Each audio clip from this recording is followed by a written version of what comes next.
Squats in the ATG system begin as split squats, elevated as much as you need, assisted as much as you need, and elevating the heel as much as you need to get full coverage of hamstring over calves. According to doctors, my left knee was never even supposed to fully bend again, so don't feel discouraged when you start out, because this is exactly how I had to start out. As you lose the front foot elevation and lose the assistance, you gradually get to the primary goal of knee ability 0, which is full hamstring covering the calf. Yes, your heel can be up, but the back knee is not touching the floor and the torso is perfectly vertical. Doing reps like this should be pain-free, and a lot can be gained just from doing this with your own body weight alone. By gaining this pain-free ability on both sides, we then find in dents that a slant board squat on 2 legs all the way down feels great. Loading is optional in dents, and it's done with a dumbbell in front, because if your elbows go inside or hit your legs, it means your legs didn't actually handle the load.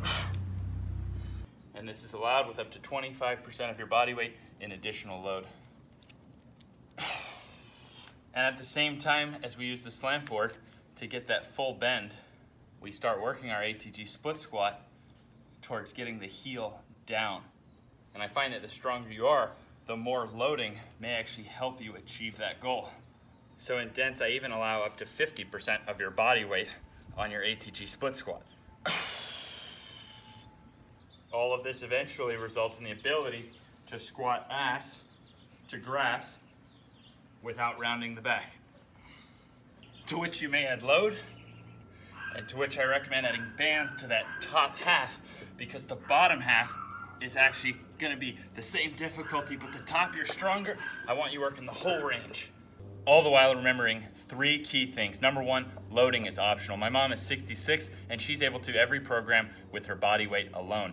Number 2, this may not appear like athletic positioning of something like a jump, but arguably the 2 highest jumpers of all time, Kadur Ziani in dunking and Stefan Holman high jump, were the best and most dedicated full knee benders of any of their peers. And what's of particular interest to us is that they're now both in their 40s and still crazy athletic, and even studies now are proving why that may be, which is, if you don't full knee bend, you could have the best muscles in the world, but you wouldn't be growing and strengthening your tendons and ligaments to the fullest. And I think this explains the modern athlete where the muscles look good, but we're seeing knee injuries at epidemic levels.